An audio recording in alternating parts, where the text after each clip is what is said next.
Hi guys, let's go over our test 3. I went through what I could see of test 3 on the computer last night, made you notes, worked every problem. I'm not real sure if it's going to give you different problems or the same problems, but I'm going to work everything there is. I'm going to work them in different segments so it'll upload easier. Alright, if it asks you the vertex and it is in this form, f of x equals a times x minus h squared plus k. Remember h comma k is your center. This is already in this form. Well, here's h and here's k. The only thing that you have to remember is this in the formula is negative, so you have to swap the signs. So it's going to be -1, 3 is your vertex on this one. Then when you go to this type problem, if it gives you f of x equals -x squared minus 10x plus 9, notice that the way this is written is completely different than the way this is written. This is where you have to find the vertex with the opposite of b over 2a. So here, a is -1, b is -10, and c is 9.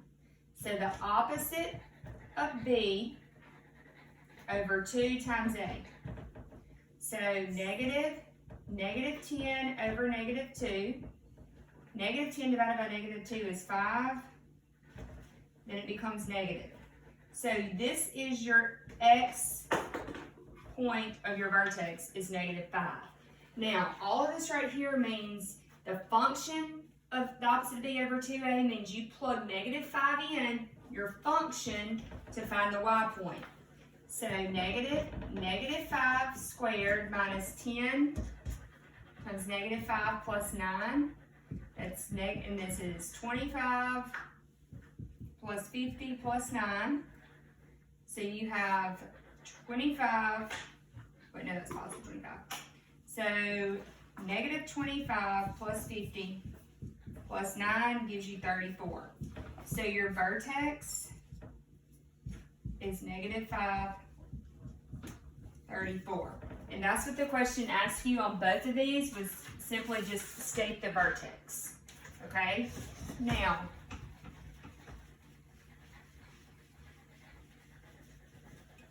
this next one says state the vertex, the intercepts, and graph it. Okay? And it gave us f of x equals x minus 1 squared plus 7. Well, we can look at this and say the vertex is going to be 1, 7. Okay, that's your first answer.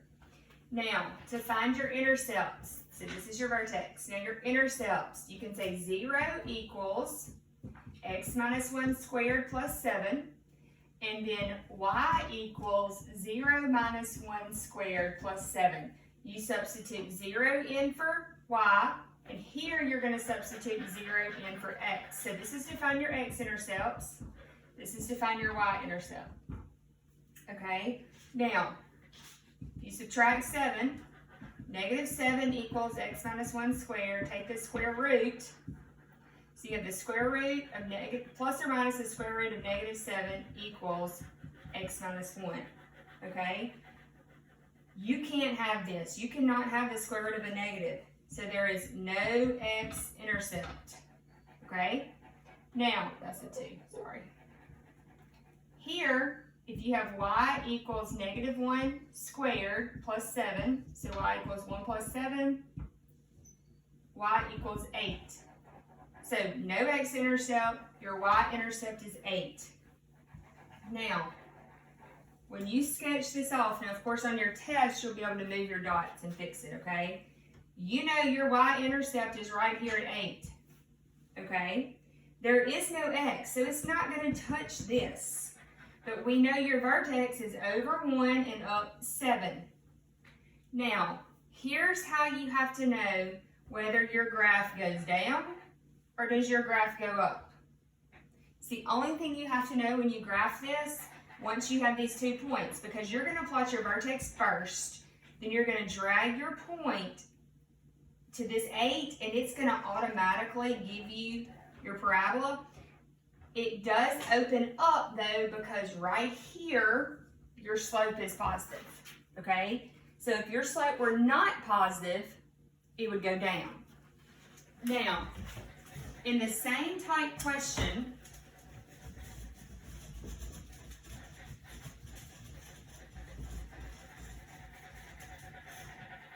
it's also going to ask you the line of symmetry, the domain, and the range. Now, your line of symmetry is simply your X point of your vertex.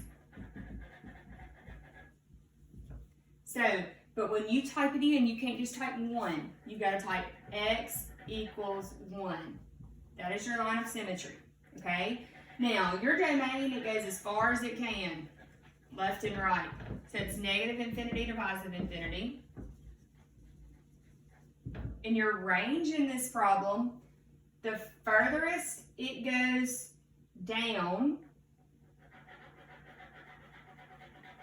it's right here, which is 7. It is a bracket. And then we don't know how far it goes up. So remember, range is from bottom to top, not top to bottom. Okay? Now,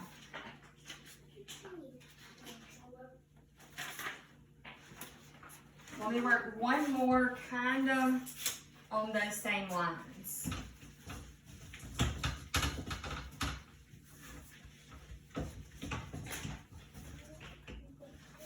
All right, if it gives you negative 2x squared plus 12x minus 4, does this have a minimum or a maximum? Remember, when you're doing minimum and maximum, you have to look at A, okay? This has a maximum because A is less than 0. And you know that because that's negative. That means your graph's going to go down. It's going to do something like, whoops, something like this, okay? Now, it's asking for the vertex. So you need to know A is negative 2, B is 12, C is negative 4. So the opposite of B over 2A. So the opposite of B over 2A.